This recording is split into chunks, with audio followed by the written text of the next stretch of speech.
Hi, this is Eric from longboxreview.com. Welcome to the show. This is The Gutters, my audio journal. Happy New Year. And oh my God, can you believe that it's still 2020? At least it seems like it, right? I cannot believe the stuff that's been happening this the first few weeks of January. This is January 17th as I sit here and record this.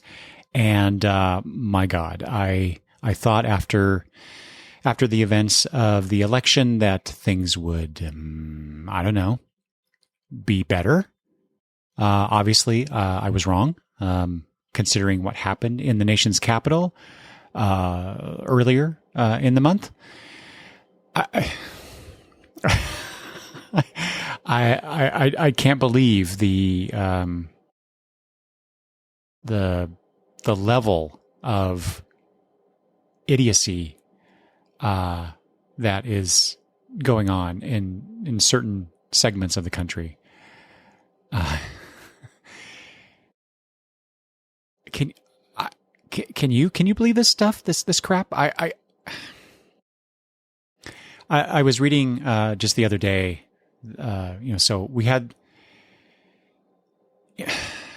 the problem of some Republicans. What was it? There were like 147 Republicans in Congress in the Senate who were helping to fuel the discredited conspiracy theories surrounding supposed improper election results, which have been founded to be untrue,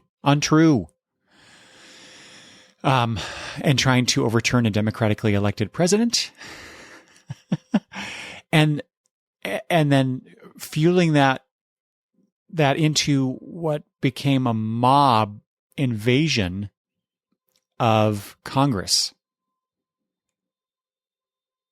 And now, like I said, I'm seeing people such as that real estate lady who was arrested by the FBI, now trying to walk back. Or was it her, or was it the other guy? I can't remember. There were a couple of reports that I was reading, trying to walk back their involvement. Just got swept up in the moment, or I was only doing what the president wanted me to do, and like that somehow absolves you from your own choices. That's not how it works. And these are supposedly adults doing this. I just. And I am of the mind that this, unless we responsible people in power and those of us who put them there and hold them accountable, we need to stamp this out, this attitude, this bizarre mind think. And I realize that sounds fascistic. I get it. But if there are no consequences to these actions, to this attitude, then this is going to get worse. Every election is going to be contested. Every election is going to result in the death. And there were 5 people who ended up dying because of that mob invasion, those insurrectionists, those, in some cases, terrorists. It's just going to get worse. And we have to make it so that it costs too much for them to do things like that. I mean, obviously we do this, and by we, I mean, those who have, I should say, the police. The police react a certain way to a certain group of protesters, and not another group of protesters, and that's just, fucking ridiculous. That we have this situation. I'm not saying that the police should have killed anybody, that no one should die in those situations. No one. But that yes, people are getting arrested, but where the fuck were the police when this was going on?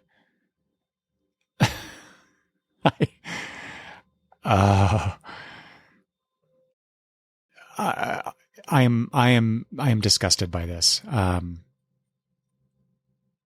so angry at the people who did this, the politicians who did it, the people who participated in that embarrassing display in Washington. All right. I'll end this, and hopefully I won't have to talk about politics in future episodes. But thank God the Republicans no longer control the Senate. We have the Senate by the slimmest of majorities. We have the House, and we have the White House. So thank God for that.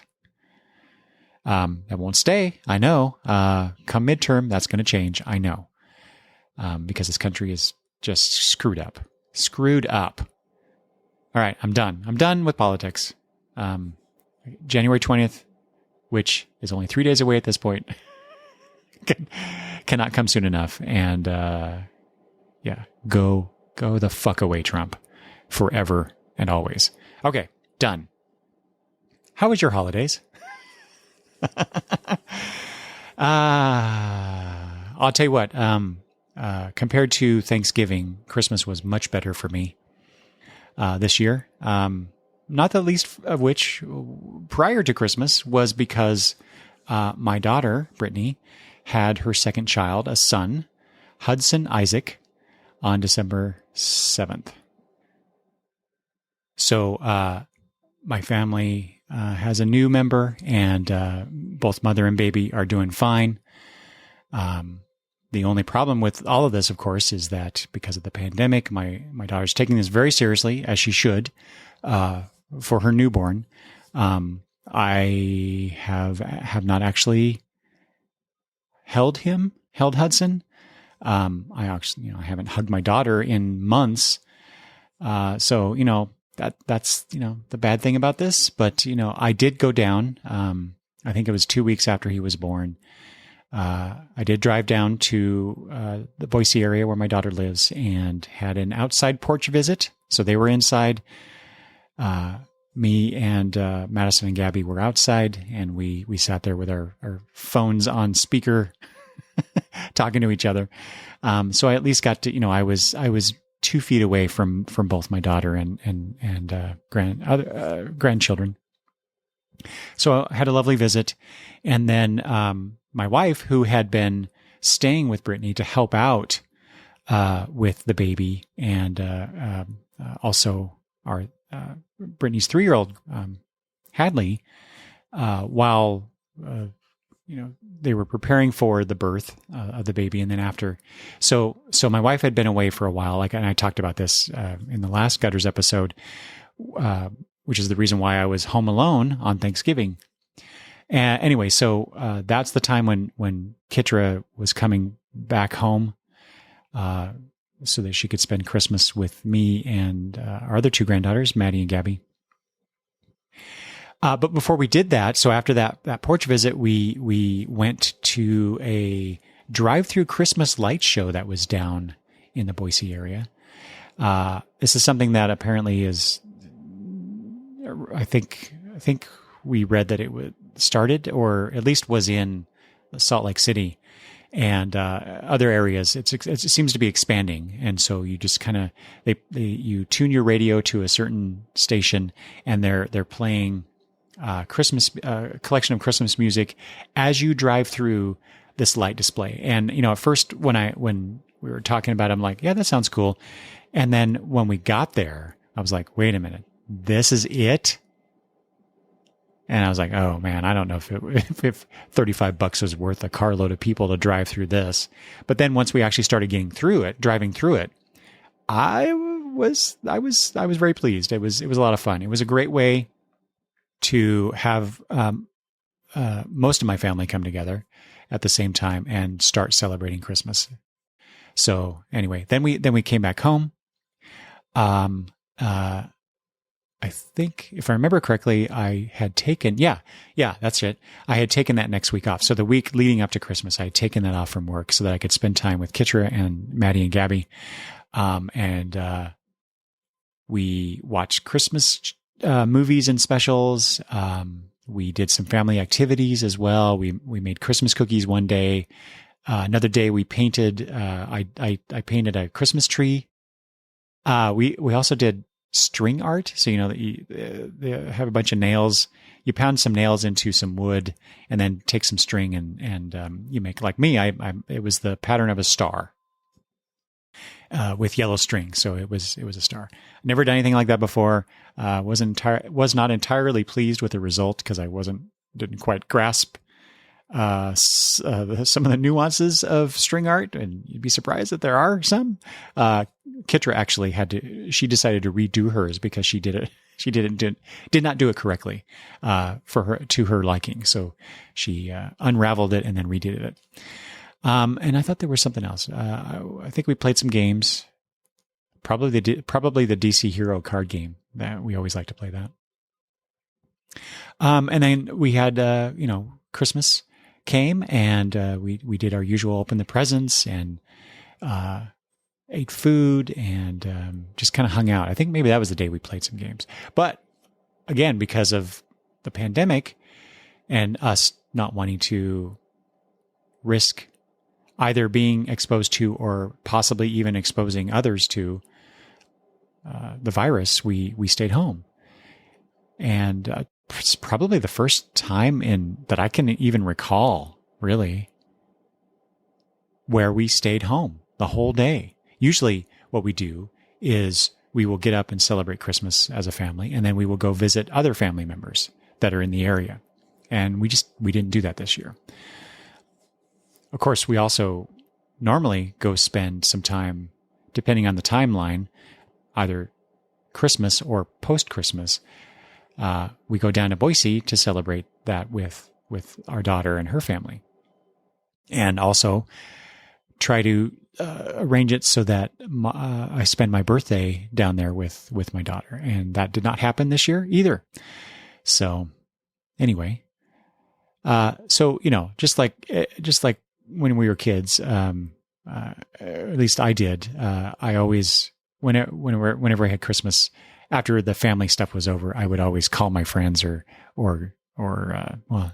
would have to call because there was no other way of communicating to your friends other than being in person back then. I was trying to remember if I actually went to visit my friends on Christmas Day. I don't think so. So anyway, I would call my friends and then we would talk about, what'd you get? Especially when it came to when we got a little bit older and we were telling each other what kind of comic book related stuff that we got. And so to continue that tradition, my wife got me an in-stock trades gift certificate that on New Year's Day I spent. So she got me a lot of money, a lot on that gift certificate. And however, ordered them on New Year's Day. It is now 17 days later, and they still haven't shipped. There's one book that they apparently do not have in stock, or having trouble finding it. I don't know which, but I'm waiting on 9 of those trades to be shipped and show up. Another thing that my wife and family got me is The Secret History of AA Comics by Bob Rozakis. Bob the Answer Man Rozakis. So this is something that I think I had seen excerpts from in Back Issue Magazine, and maybe also some images online. So I was aware of this, but I guess I didn't realize it was a book until a few years ago. Anyway, so my wife got it for me, and oh my God, what a fun alternate world look at the history of comic books. So this is a blurb that's in the book. In the 1940s, MC Gaines sold his All-American Comics line to his partners at DC Comics. But what if instead he had bought out DC and suppose Green Lantern and the Flash had become the surviving heroes of the Golden Age, with new versions of Superman and Batman launching the Silver Age of comics. Comic book industry veteran Bob Rozakis delivers a fascinating tale of what might have been, complete with art from the Earth AA archives. This has been so much fun reading this and seeing what might have been. Green Lantern was the premier superhero. He was the Superman of this universe instead, and the Flash was the Batman.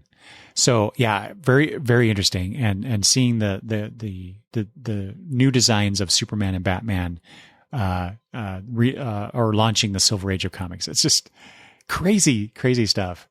And also the Superman and Batman that we know does exist in this world, in this history, but because Gaines bought out DC, they just kind of faded away. They didn't become the popular characters that they did that we know. So yeah, it's just, I find it fascinating with all the multiversal stuff that's going on in DC Comics right now. Reading this book now is particularly pertinent, I think, to the time. So I've just been enjoying the hell out of that. Let's see here. Friend George from Meanwhile the Podcast sent me, I think this is for my birthday. Sent me a one-of-a-kind wildfire sketch card that his co-host Rodney Roberts, aka Art Nerd with 2 R's in the word nerd, had done. So, as you may know, I'm a big Legion of Superheroes fan. I do the Legion Project podcast with Peter Rios. So having this lovely sketch card featuring one of the characters from the Legion is great. So thanks to both George for thinking of me and sending that to me, and Rodney for doing it. I appreciate that very much. Speaking of art, my daughter gave me for my birthday a personalized, I think it's watercolor, a picture of us from this website called Glacelis, GLACELIS.com. Anyway, so it's just a picture of the two of us from the back. So if you're looking at us and our backs are to you, but it's personalized in that it looks sort of like me because of the bald head, and her hair is colored a certain way. And anyway, it was a very lovely thing that my daughter did for me. And a nice little message about our relationship. And so anytime, basically anything my daughter gets me for my birthday is just precious to me. So that one in particular. So I still need to get a frame and stick that up on my wall somewhere. And then also, let's see here. I also got the Legion of Superheroes Blu-ray collection, that Legion cartoon series from several years ago. They just came out with a Blu-ray or the series on Blu-ray, so I have the entire thing on it. Entire thing now. I can watch all of the episodes whenever I want. And I also got Batman: Death in the Family. That it's supposedly an interactive movie. I haven't watched it yet because I'm waiting for some time when I can do so with the girls, Madison and Gabby. So I'm looking forward to doing that. And then finally, oh no, there's one more thing. But also got the Regrettable Sidekicks by John Morris, which is another in the series of the Regrettable Whatever books. I have one of those books. I think George got me that a couple years ago, I think. Anyway, it's looking at these obscure heroes, these obscure characters from various ages of comics, from the Golden Age till now. And so, given my love for sidekick characters like Robin, the Boy Wonder, and others, I wanted to get that book, and so my wife got that for me as well. And then I thought that was the last thing, but then Kitra gave me a late arrived present. So I think about a week ago, she said, "Hey, I have this present that came late. I ordered it for you, but it came late. do you want to wait until next year or do you want it now? I'm like, give it to me now. And this has been so much fun. So the reason that she got it for me is that I told her about these songs. Yeah, songs. That's maybe being generous. Technically, they're songs that were I think they were featured on the Inglorious Trexperts podcast for their holiday shows, at least at first. And it was William Shatner singing, and I'm doing this in air quotes, singing Christmas songs. Yes, it's as awesome as it sounds. Anyway, so she got me the CD. We listened to it that day as we were going grocery shopping to and from the house. We were listening to it, and I just had the biggest smile on my face. And the album is called Shatner Claus, the Christmas album, and it's William Shatner doing his usual talk through lyrics thing that he's known for, to the music of these songs, arranged by various artists, and it's actually quite good. Some of the performances, some of the arrangements are really good. And despite the fact that my wife thinks it sucks, I think it's one of the greatest things ever. Yeah. All right. So that pretty much covers Christmas. The week leading up to New Year's, we didn't have the girls. They were at their other house, their other home, for that week. And so it was just Kitra and I on New Year's Eve. And I actually stayed up until midnight for a change. I normally don't do that these last, I don't know, several years anyway. I can't stay up that late anymore. Mostly because I don't sleep well and I get up early. I wake up early. So I need my rest. And then it's just me and Kitra on New Year's Day. I don't remember what we did, actually. Probably just watch movies and stuff, which I will talk about. Some other things we watched too, but I will talk about those in just a minute. Okay, and before I get to that, the entertainment portion, the pop culture stuff that I usually talk about in these Gutters episodes. One last thing about my health, and I hope it's the last thing I ever have to, not have to, but that I'm communicating. Last episode, I talked a lot about the biopsy that I had to do twice on this lump that's on my thyroid, and between then and now, I think it was late November. It was after Thanksgiving, I think. Anyway, I don't remember when, but it was pretty sure it was in November. Well, no, because I recorded that Gutters episode at the end of November. So it must have been early December that I got the news from the doctor. And the biopsy came back negative for cancer. So great news there. I will have to go back in 2 years to have him check it out again, just in case. But I feel like I dodged a bullet this year. Actually, I feel like I dodged two in a sense with the election. But anyway, I wasn't going to talk about politics. I told you that. Sorry. But yeah, good news on the health front, at least for that particular thing. So, all right. So what kind of fun things did we watch, listen to, read?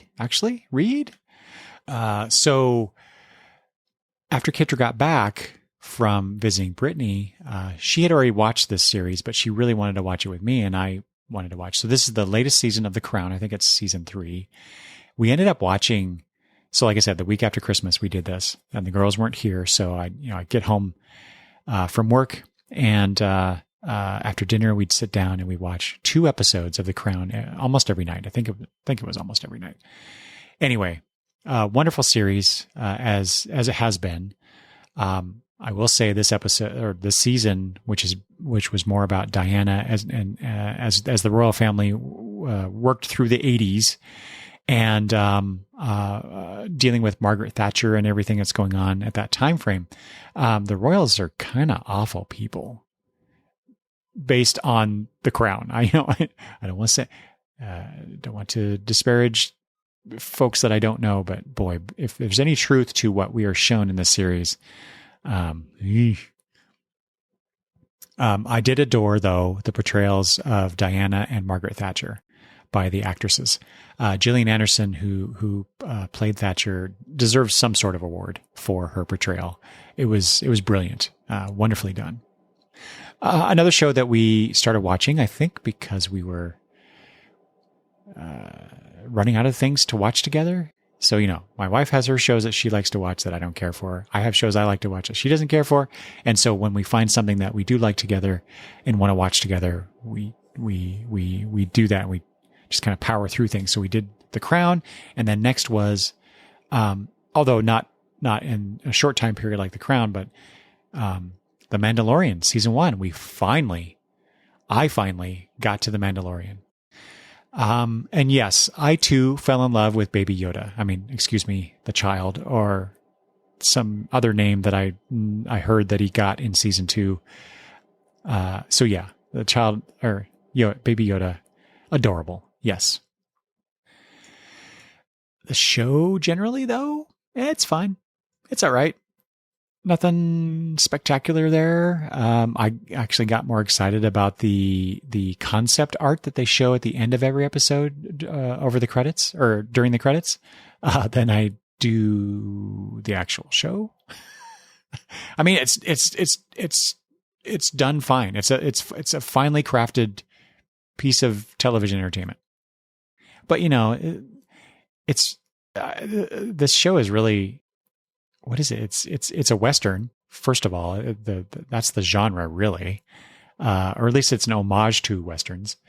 I've heard comparisons to Lone Wolf and Cub with this particular story, and just a lot of recognizable tropes. So nothing revolutionary. I mean, it is, after all, done by Jon Favreau.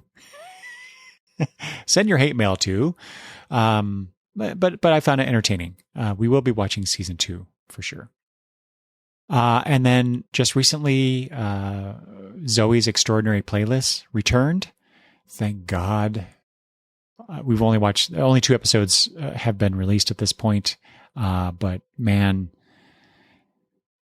it's that's one of those shows that I find comforting. Especially now during this pandemic election crap that's been going on.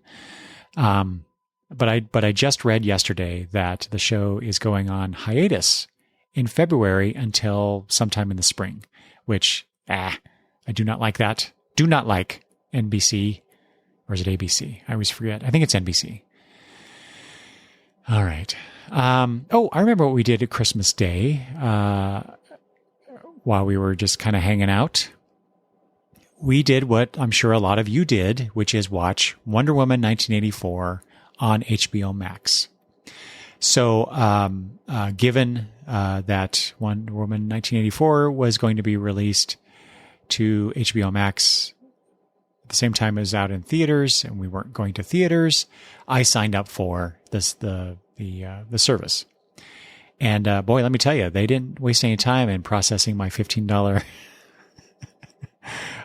payment. And there was no, like most services, the streaming services will offer you like a trial period for free, like a week for free or something. Not them. Boy, yeah, you pay $15 and that's it. No freebies. At least that didn't work out for me. Maybe it did for you. I don't know. But anyway, we watched, first we watched the first Wonder Woman movie because my wife, wanted to. We hadn't watched it since we went to the theater to watch it a few years ago. And she wanted to watch it to get fresh in her mind what the characters were up to and the story and all that stuff before we watched 1984. And so we had a Wonder Woman double feature that day, that pretty much took up a good chunk of our day.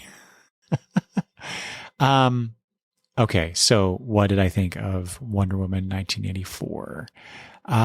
It was much like The Mandalorian. Okay. I wonder if this is one of those situations where I personally loved most parts of the first Wonder Woman movie. In fact, watching it again as we did right before 1984, it just contrasted the quality, the difference in the quality of the two movies, the two stories. And obviously, you can guess Wonder Woman. The first Wonder Woman movie is far superior to 1984. It was okay. It read more to me like a comic book story realized on film that required a bit more editing to make it more cohesive, a little more tight. I get what Patty Jenkins and the scriptwriters were going for, and I actually do like the message of it. But I don't know, it's maybe a little, I don't know, it's a little too sappy, I guess. My wife didn't like it. 30 minutes into it, she was like, "This is it. This is dumb." So I was a little more forgiving of it, as I usually am for these kinds of things. But I don't know. I might have to revisit the movie at some point in the future to see how it holds up. I certainly liked the villain fight a lot more in 1984 than in the first movie, for sure. But there's a lot of things wrong with that movie. They could have just, like I said, they could have edited it, you know what I'm saying? Change things to make it a little better, I think. Speaking of changing things, Kidra and I watched The Help one night. It's a movie that we've been wanting to watch. It has Emma Stone. I love Emma Stone so much. And so, it was a movie I was wanting to watch anyway. But I have to tell you, I'm trying to think of if I've ever had this kind of reaction while watching a movie. I was angry and at some points yelling at the screen because of the way that the white characters treated the black characters in the movie. It was a lovely movie, well done movie. The acting was great. The story was wonderful. I mean, it was a well done movie. It's just I can't think of a time when I watched a well done movie like that and had such a visceral reaction to it based on what I was being shown. I mean, go watch it and see if you have a similar reaction. But oh my God, I maybe it's everything going on this last year with Black Lives Matter and other things that I've been watching. It's just I can't get over how some human beings treat other human beings. It's despicable and unthinkable, but yet it happened and happens, and it shouldn't. And then to top it off, we Madison has been reading for school To Kill a Mockingbird, and so I decided that I would read. And this is one of my favorite books. It's such a beautifully written, beautifully realized story. And so I haven't read it in a long time, probably over a decade, if not more. And so I decided to read the book along with Madison, and that way we can talk about it, and I can answer any questions that she may have about the story or the characters. I wanted to discuss the themes of the book with her to help her prepare for anything that she's doing for school. But that was really just a lead up to be able to watch the movie version. And yet again, we have the way that the white characters treat the black characters in this movie. And it's just, Yeah. Beautiful film adaptation of the book, I have to say, especially considering that it was produced just a few short years after the book came out. And yeah, just a wonderful, wonderful film. In fact, in many ways, the film improves upon the story. That's something that Madison and I talked about. She disagrees because she read the book first. And so she wanted the film to be a strict shot by shot reproduction of the book. And I'm like, I can't do that. I mean, I could, but you would end up with something like Wonder Woman 1984, where you need some editing to really compress some things and tighten up some other things. So anyway, so basically we watched some good movies.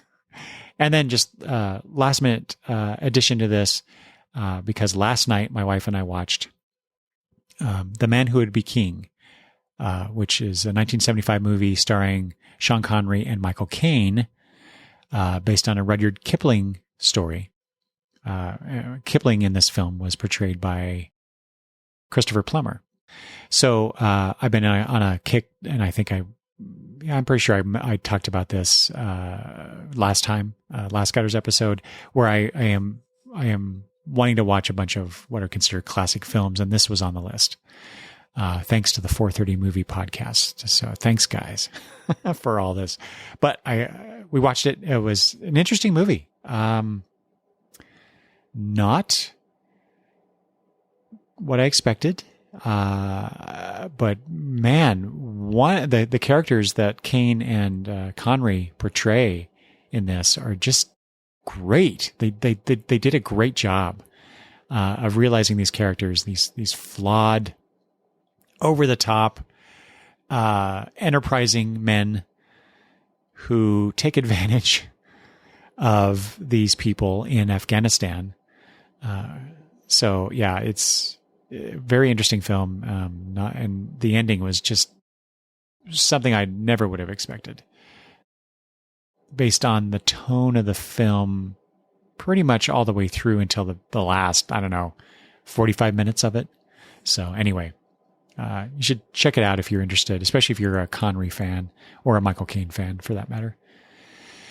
Okay. So here we are, home stretch, some podcast stuff. I do a podcast, so I like to talk about other podcasts. So I'll mention some things here that I've been listening to that I enjoyed. Or lamented, for that matter. So Sean from the Pulp to Pixel Network, and is the co-host of the wonderful Never Ending Reading Pile show on that network, found out is now the co-host of the Bat Pod podcast. And so because of that, I started listening to the show, and I have enjoyed the conversations between Sean and his co-host regarding the Batman stuff. In fact, it allowed me to kind of get caught up on what's going on in the Batman books right now, which is kind of nice. But yeah, go look up the Pulp to Pixel Network and look up the shows there. And then of course the Bat Pod, which is it's not on that network, but Sean's involved. So I enjoy listening to his thoughts on comic books. Another group that, of course, that I love listening to their thoughts on comic books is Comic Geek Speak. And they had, late last year. I don't remember when exactly, but they had their 15th anniversary special, which they were broadcasting live, I think on Zoom. I think I downloaded Zoom on my phone so I could watch it. Anyway, but then they also released the audio version of that. And so it's almost 3 hours of the geeks getting together, and some of the geeks who have not been on in quite a while as well. So that was really cool. Also in the CGS feed is Murd released a new Time Bubble episode, which I always listen to those because Murd is just so knowledgeable and wonderfully expressive about the stuff that he reads. And so I listened to that. And then finally, just recently, I finished, it's their top 5. I always love their top 5 stuff. The top 5 what if or else worlds. episode, and so you got to hear their top 5, and it makes me want to do my own top 5 on the same topic. And I wonder am I just cheating by doing something like that? It's just like I want to be part of the conversation in my own way, and so, but I don't want to feel like I don't want people to think I'm just copying CGS or other podcasts for their content. But I still want to do that anyway. Another show, MJ from Nerd Goggles, released a couple new episodes near the end of the year, and which is always a delight. I love listening to MJ's thoughts on the books that she's reading, even though these are books I would never just pick up. So, and also I like hearing about what she's up to these days. So there was those. Also returning is the TurboCast, which is a podcast that is put out by, I think I've talked about these guys before, by Turbo Comics, which is an online comic store. They're based in Boise, which is how I kind of know them. I've actually met and talked to, I think his name is Mike. I think I've talked about this before. now that I'm talking about it again. Anyway, so they've released, I think this is the 9th episode. Anyway, I quite enjoy their discussions about their specific topics, and this time their mid-December episode, which we haven't had a new episode from them for a few months at least, so it was nice to see that. But they were talking about the Marvel Annihilation event and what that all entailed and their experience with it. So yeah, it reminds me of me and my friends when we would get together and read each other's comic books and then talk about them. So that they kind of have that same kind of vibe. Just a couple more and I'm out of here, and you can be done with me. Rishikesh Hirway and I've forgotten her name. Anyway, she's a cook. Oh my God, I've forgotten her name. They were doing a podcast called Home Cooking together, and it was a 4-part series that ended up with 14 episodes. But it was a wonderful, again, I talked about comforting before. It was in regards to Zoe's extraordinary playlist. I found this show very comforting. The repartee between the two of them, their connection to each other, their friendship, talking about food and sharing their experiences with food, just during this time of where we're supposed to be shut in, and we're all trying to learn how to cook new things because we're not going out as much maybe. Anyway, it was a delight to listen to the show, but unfortunately they announced that this episode 14 of the 4-part series would be the final one. But we've heard that before, so maybe they'll be back. But it was a wonderful series. If you haven't listened to it, you can still go listen to it. It's not timely, although there are some things that I think they mentioned that are time sensitive. But you don't need to have listened to it earlier to gain enjoyment or even knowledge from it. So go do that. I mentioned the Inglorious Trexperts before, and in relation to Shatner Claus, which I say that phrase and it brings a smile to my face. They've for their end of the year special, what they decided to do this year, they released a series of episodes. I think there are 4 or 5 of them. Anyway, counting down the 101 greatest sci-fi episodes ever, according to them. And it's just been a wonderful, it's been wonderful listening to them talk about shows and episodes that I love, but also learning about things that I never knew existed, like the show UFO.